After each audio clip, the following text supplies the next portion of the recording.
Hello and welcome to the news in brief on Graphic Online. In the headlines, National Democratic Congress demands annulment of Ayawaso West by-election results. Takoradi residents hold vigil for missing girls.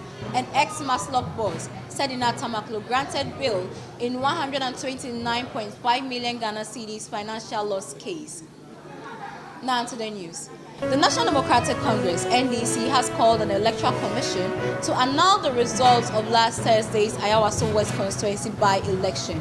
The party says the poll was marred by violence, characterized by a shooting incident that resulted in the NDC candidate, Kwesi Delali Brimpong, pulling out of the race.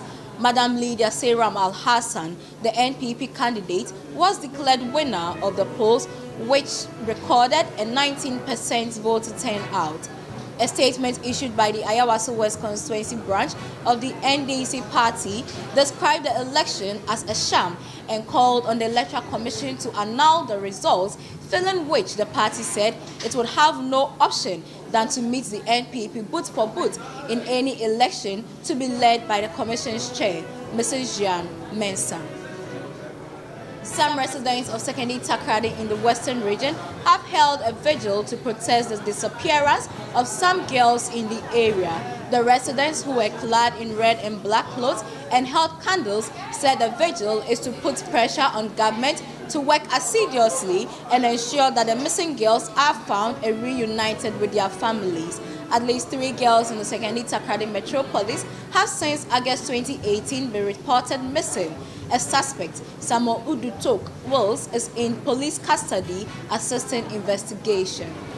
The family of the late Ahmed Swali, the investigative journalist with Tiger IPI, shot and killed on January 16, has refuted claims by the Member of Parliament for Hussein Central, Mr. Kennedy Agyapong, that he offered educational support to the deceased. The family has also dismissed a claim by Mr. Agyapong that Swali had fallen out with the award-winning journalist Anas Arimeyao Anas. The family at a press conference also noted that the 100,000 Ghana cedis bounty offered by Mr. Agyapong is an attempt to deceive the public.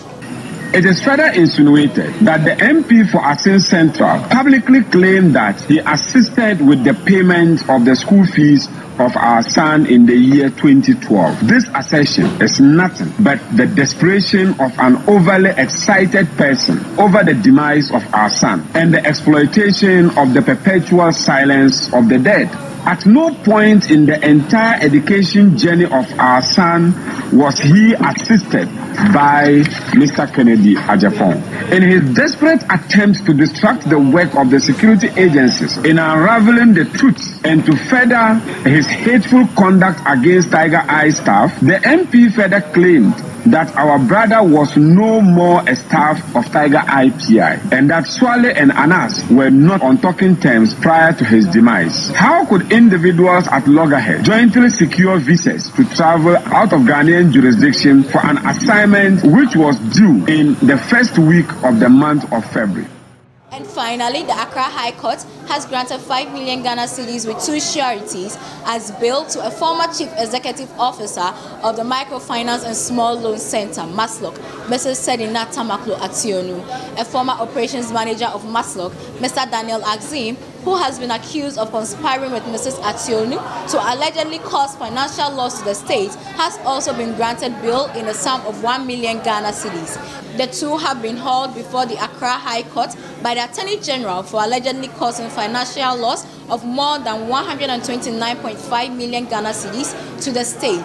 The case has been adjourned to March 4, 2019. For these and more news, log on to graphic.com.gh.